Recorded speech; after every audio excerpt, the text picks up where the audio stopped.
The season finale of The Mandalorian, Chapter 16, The Rescue, is in the books. Before we get to the episode, I want to have a bit of a sad note here. Jeremy Bulloch, the actor who played Boba Fett in the original trilogy, passed away earlier today, or yesterday, depending on when you watch this video. And it's kind of a bummer and kind of weird timing, considering that, after all these years, Boba Fett did make a comeback in the suit and everything for the first time on screen in a very long time. And it really is too bad that this man passed away. It's very odd timing that he passed away, but I sent condolences out to his family, and it's always a bummer when you have a loss of somebody who was in the original trilogy, because if it wasn't for the original trilogy, none of this, nothing, there would be no more Star Wars. And he's one of the people who, big part or small part, he's one of the people who had a hand in, creating Star Wars. And specifically creating Boba Fett, who in turn would spin off into the entire Mandalorian race, and of course, Mandalore, the TV shows Filoni does, and this show, The Mandalorian. So this episode is directed by Peyton Reed. They kept it a secret for a while. Peyton Reed is, of course, the director behind Ant-Man and Ant-Man and the Wasp, and he did a bunch of comedies many years ago. And I was expecting a lot of comedy in this episode when I heard it was Peyton Reed, but I was like, wait a minute, this is the season finale. Are they really going to do comedy?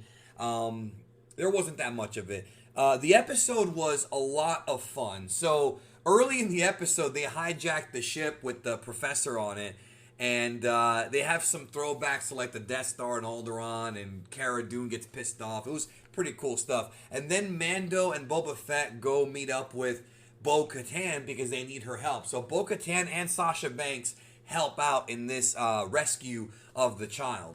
And I had a feeling they were going to do that, kind of go to these other characters and bring them back for the season finale. And that's cool. Like, that actually makes sense.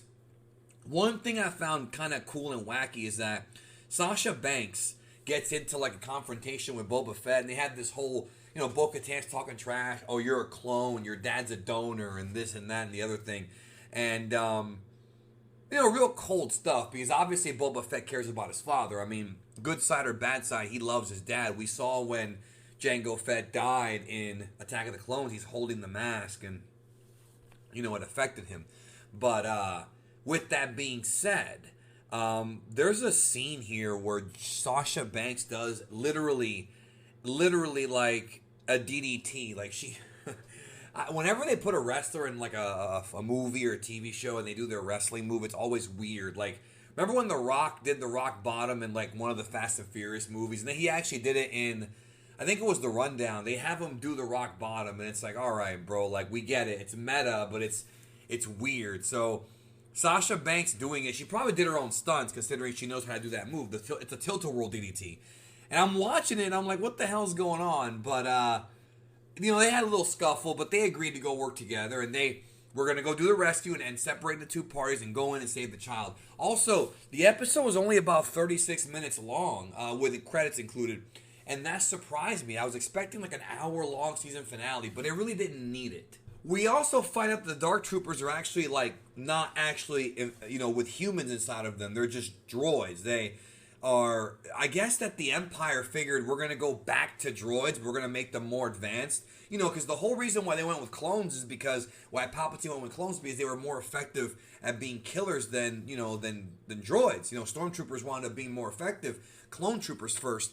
But now they're going back to droids for the Dark Troopers. We kind of knew that, though, because you could tell they were mechanical when we first saw them. They're kind of like little Ultron suits from the Age of Ultron movie and the comics and whatnot. They kind of remind me of that, you know what I mean? Iron Man suits, metal cooler, however you want to go there. And it's interesting because it's interesting that they went back to droids after not really seeing them as a threat after Phantom Menace. You know what I mean? And after Attack of the Clones, really. Kind of wish Grievous was still around because I love that character, but he's gone.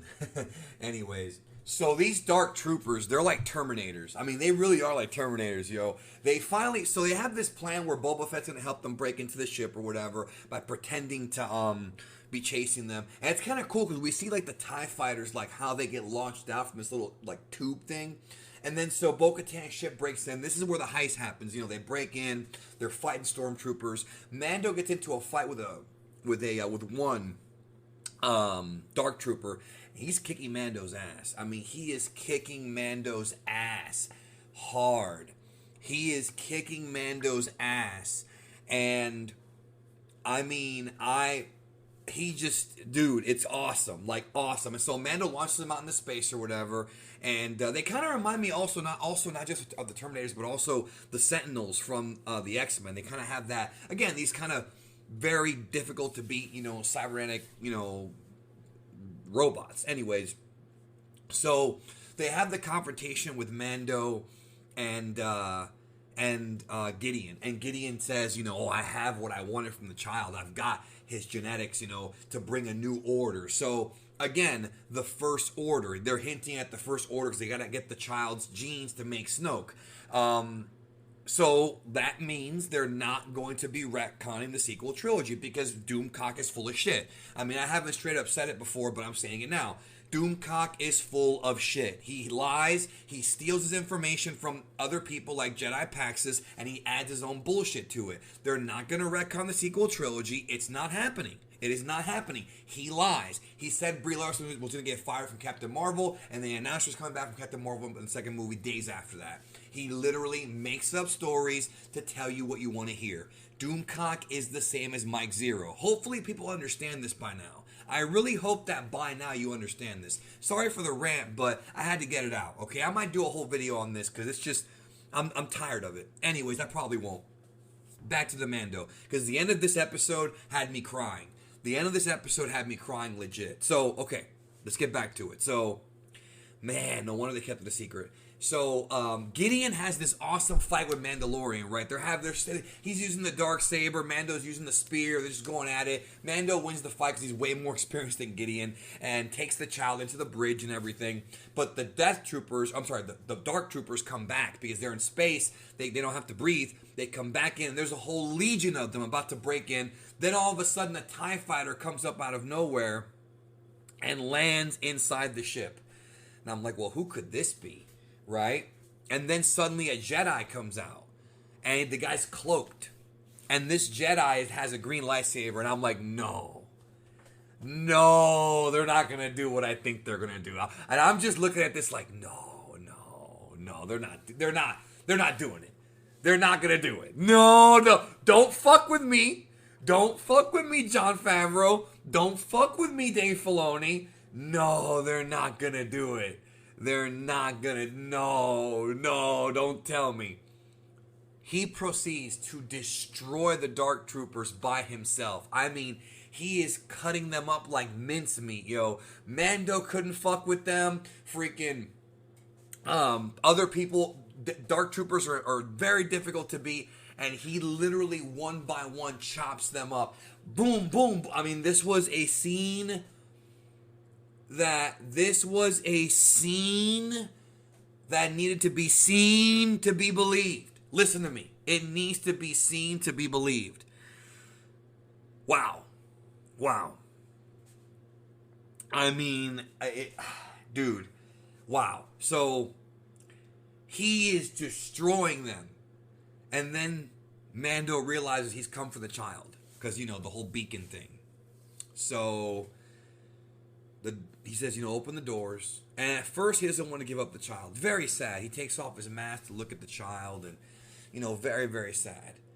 Again, didn't Doomcock also say that Pedro Pascal was bitching because he didn't get time to take off his mask? It's all bullshit, but the guy makes up stories. He's Mike Zero. Like, I hope that people accept this by now. I really do. Anyways, I just really don't like that the dude's been lying for years and people believe it. They're not retconning the sequel trilogy. I wish they would, but they're not. I'm going to cut a rant in a minute about that.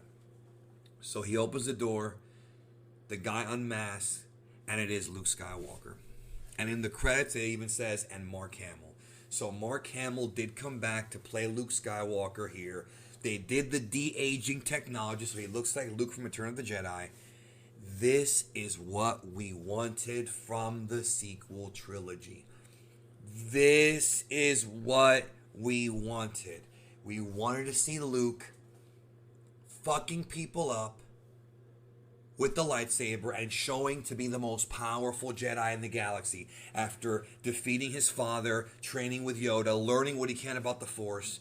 And then not only do we see Luke, but R2 is there as well.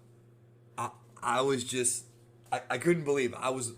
Luke Skywalker is my favorite fictional character. Not the guy from episode 8. The real Luke Skywalker is my favorite fictional character. And he's there, and he's... Yeah, and he said, and he's like, are you a Jedi? He goes, I am a Jedi. And he says, the kid must be properly trained. So Baby Yoda, Grogu, goes with Luke, presumably to go train. Mando has to give up the child. And that's pretty much where the season ends. I mean, they're teasing that Bo-Katan's going to have to fight Mando for the Darksaber because the creed of the Mandalorians is that you have to win it in battle. So they're going to have to fight at some point, probably next season. But, my God, that Luke scene. You have to understand, Luke is my absolute favorite character in fiction. Luke Skywalker from the original trilogy, especially that Luke from Return of the Jedi, that's the Luke. That is Luke. That's the Luke that inspires people to do great things and who's the optimist and who can do anything. And we saw him here. This episode blew my mind. I was shaking. It was the best episode I've ever seen of Mandalorian. The Boba Fett one was pretty close, dude. I ain't gonna lie. But this one was just emotional for me because I have a very strong love for Luke Skywalker and Mark Hamill. And he's back as Luke. Can you give us a Luke Skywalker show? Can we get like a solo Luke Skywalker show where he's doing this for 8 episodes and just being a badass? I'll take it. I'll pay extra. I will pay extra on Disney Plus for it. Please? Can we have that, please? That would be nice. Anyways, I can't begin to tell you how amazing this episode was. That Luke moment was so unexpected, such a shocker.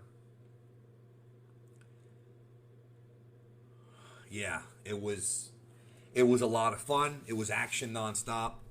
I loved it. Thumbs way up.